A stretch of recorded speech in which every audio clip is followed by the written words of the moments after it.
Guardian, you talk about finding a clip of Joyce for an old televised concert and how it seemed to resurrect her even only for a moment. Was Dreams of a Life an extension of this desire to resurrect Joyce?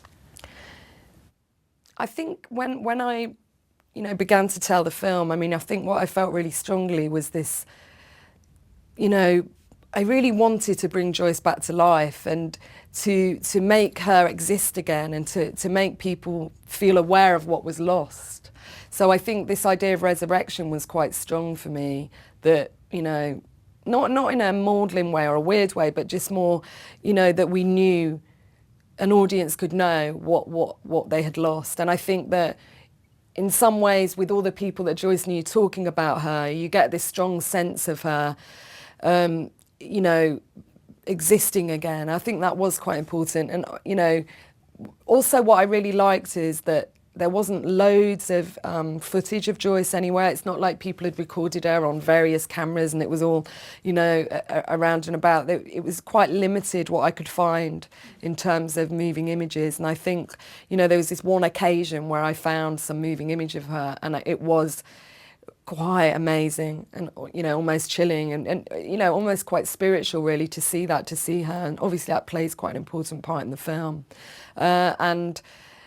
So I think Dreams of a Life is, it's a hopefully a kind of elegy to Joyce, but it was important to me that, that she'd become so disappeared in a way that we what I really wanted to do was to make her visible again and to give her a voice, and to make her part of the world again. Absolutely. How would you have dealt with this desire if you had not managed to trace all of the people who you contacted to tell the story? When I started the film, I really had that when I decided I want to make this film about this news headline and to find out who Joyce Vincent was, I really had no idea who she was because there was no indication in the news stories about that. And to me, wherever that took me, I was prepared to go. So I always thought if I never find anything out about this woman, I will still make the film somehow. So I would have made it about other things, if you know what I mean. So if I'd not found people that knew her, maybe I would have made it more about the neighbours, about the area. But I was always, my thing was I can't let this story go. I can't let this idea of this anonymous woman go. So I will make this film. But I did work hard to find people, and I think, you will always, you are going to find people, but whether or not they'll appear on camera is another matter. So it was a process of finding the people that knew her, but then, working to get them to appear in the film, because in a way it's not an easy film to be in, because it's not just like you're talking about, like, I don't know, Marilyn Monroe, or, you're talking about sort of an icon. You're talking about somebody that was left to to be so forgotten for so long. And I think by association, people felt that they might come across really badly if they were in the film, that they would look like they neglected her. So I think I always felt I didn't want to, blame people, and I really tried not to do that. I mean, obviously the audience can come to their own conclusions, but for me it was quite important that the film didn't become about blame and blaming the people. So once I'd found people and they kind of understood what I was trying to do, and it would be more complex than just, blame, accusation, answers, I think they sort of began to be involved. Oh, good. Joyce's story had a very tragic end, and we are left with a feeling we're not wanting to let people we know be forgotten. Was this a driving force behind wanting to make the film?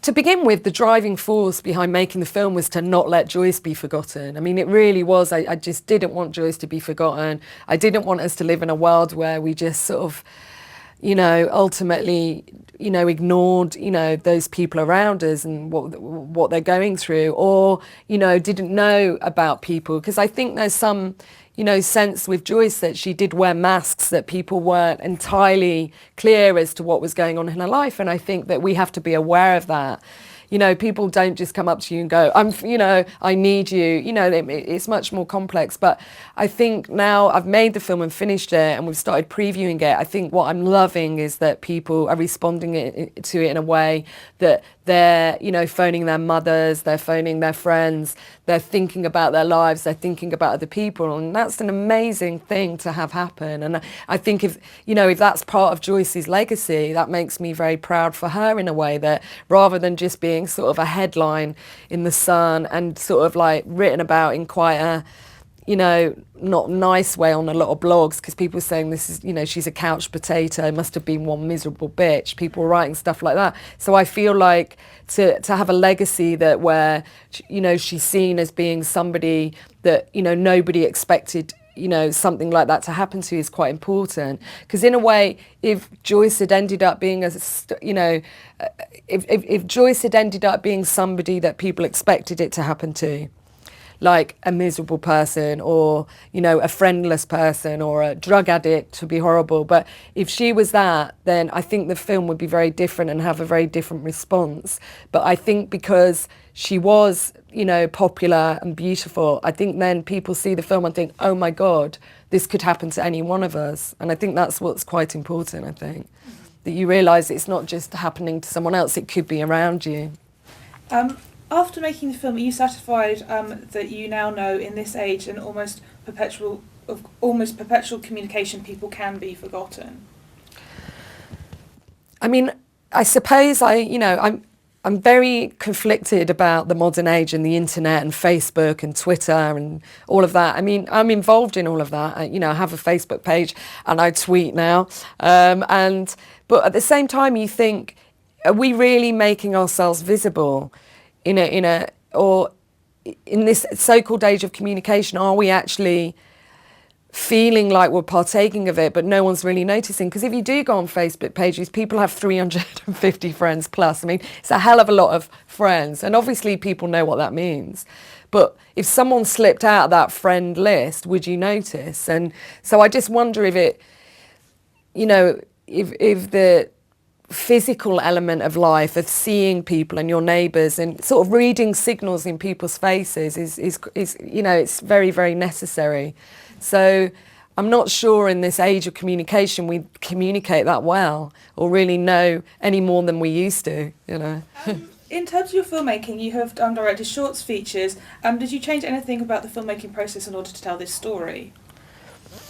I think for me, when I make a film, I always begin with nothing. I don't want to impose a form on it. I don't want to impose the way I'll do it. I mean, as it goes along, and once I finish the film, I realise that there's authorship in it, and there's things in it that I recognise from my other films, but I don't sort of impose it.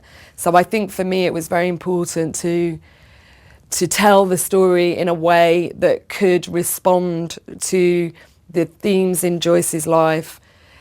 But having said that, the fact she wanted to be a singer and was into music, really the very first thing I began with before I'd even shot a frame of film was the music. So I already had the soundtrack pretty much, not the composed music, but all the songs I had, because once I'd found out the kind of music Joyce liked and things like that. So I think I began, and I wouldn't always begin a film with the music, but in this case it seemed quite important to start from that point.